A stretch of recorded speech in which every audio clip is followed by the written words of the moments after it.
I'm so excited to talk in this conference. You know, I'm a psychology professor, and I participated in many conferences all over the world. But the setting of this conference is certainly unique. I'm sure you saw that each talk starts with a rhythmic music, and then there are shapes of various colors that go side by side and up and down. Take a moment and look at the size of this stage and this huge theater. Notice the softness or hardness of your chairs. Are they comfortable? And notice the colors around you, including the color of my dress. And ask yourself, do these physical and bodily sensations influence the way you perceive and judge me? Would you perceive me the same if I gave exactly the same talk in a small classroom with gray walls, fluorescent light, standing behind a teacher desk with no stage, no music, and no colors? Well, this influence of our physical and bodily sensations on our decisions, judgments, and behavior is the subject of my book, Sensation, and of my talk today. Think for a minute. What makes you judge someone as a nice and warm person? I'm sure you can think of various reasons, such as his or her smile or behavior, but I don't believe you would think that it has anything to do with the fact that you are holding a warm or a cold cup of coffee.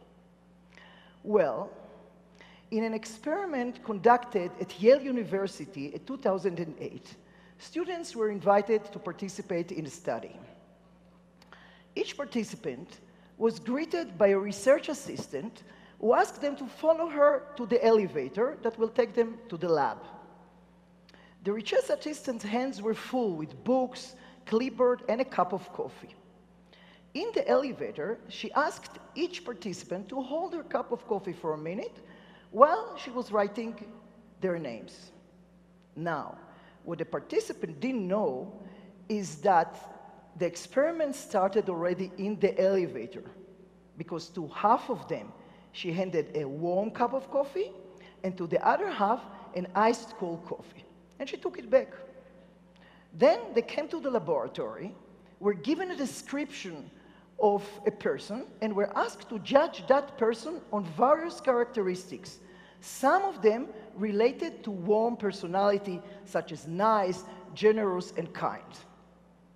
The amazing results were that although all of them read the same description, those who held a warm cup of coffee in the elevator judged that person as being nicer, kinder, warmer person than those who held a cold cup of coffee in the elevator. Amazing. Later studies showed that people who held a warm object in their hands trusted other people more than those who held a cold object in their hands. And another study showed that those who held a cold object in their hands were less generous compared to those who held a warm object in their hands. They were less willing to give a gift to a friend. In short, physical warmth is related to psychological warmth, and the temperature of the things we touch influence the way we perceive others and our judgments and decisions and behavior.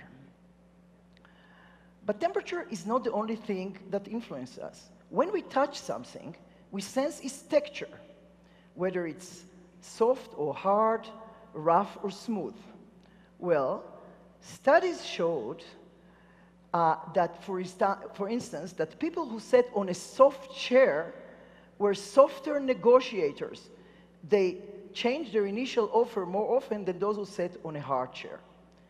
Physical softness is related to psychological softness, and the metaphor soft negotiator is more than just a figure of speech.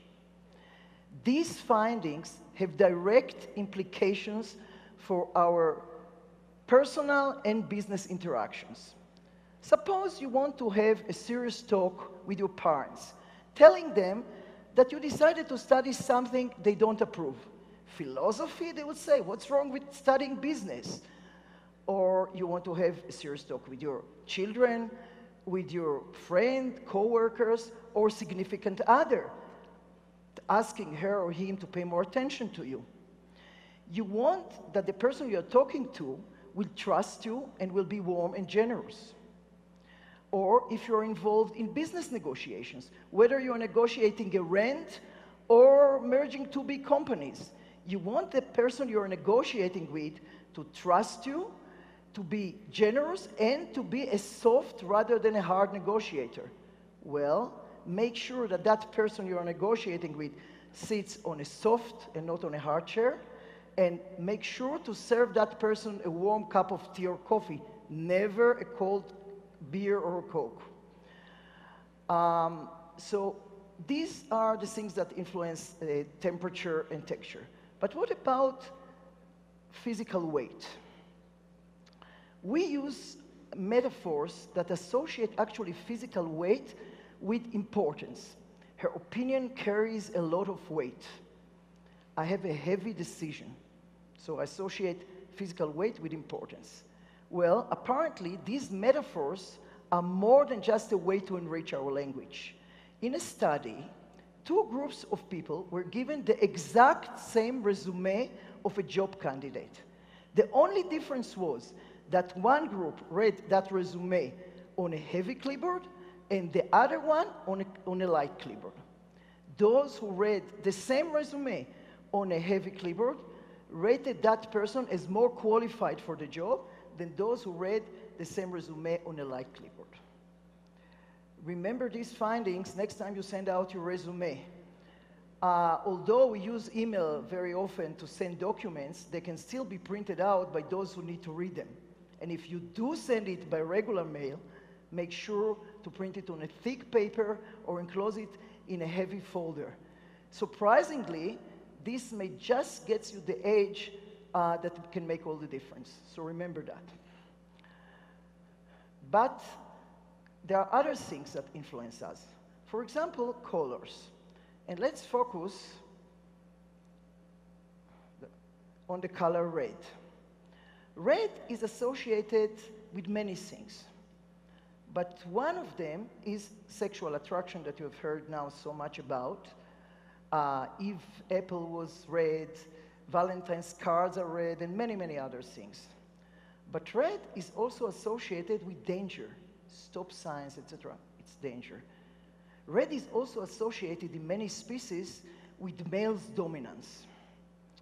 So let me tell you about something I think you will like. In the 2004 Olympic Games in Athens, athletes competing in the combat sports such as wrestling and boxing were randomly assigned to wear either red uniform or protective gear or blue. Well, a group of researchers found out that those who wear red won more fights. Why?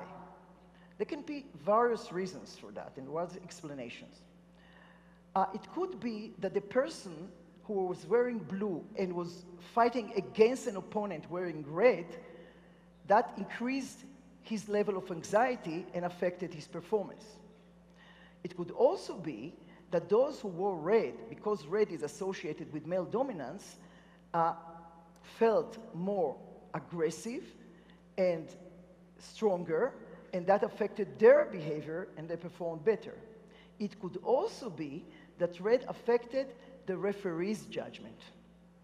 So the next time you go to your soccer game, pay attention to the color of the sports uniform.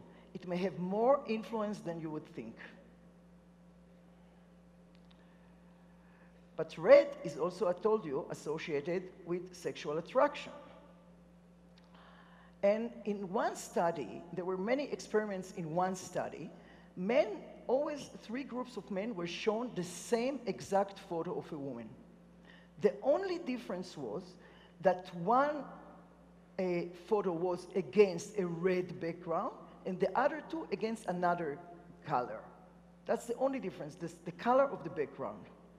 Men who saw the same photo against a red background perceived her as more attractive, sexier, wanted to date her more, and in one experiment, even wanted to spend more money on her on a date. So, and these experiments were again and again, each time with another photo, one with a blonde hair, one with a black hair, dressed differently, always came the same results. So, as you saw, red actually influences in different ways depending on the context.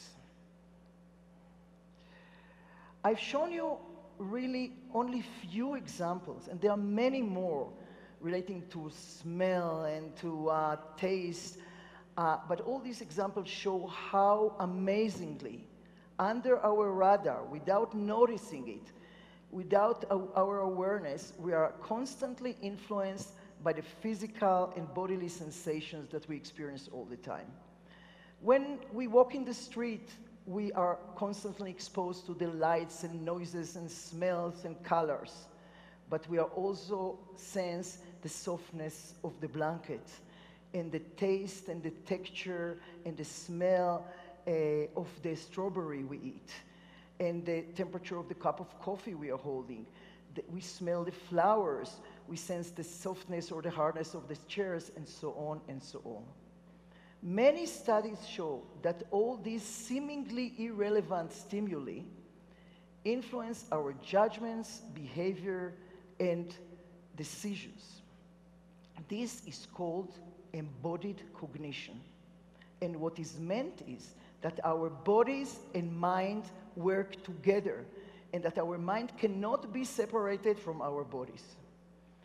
We would like to think that we are rational people and that we have control over our decisions and judgments and behavior. But the fact is that we are greatly influenced by the sensory world around us without knowing it. We are moved without knowing that we are being moved. The moment we become aware of this body-mind connection, like I showed you now, the better we can navigate this world and control our judgments and decisions, and use these findings to our benefit, as I showed you.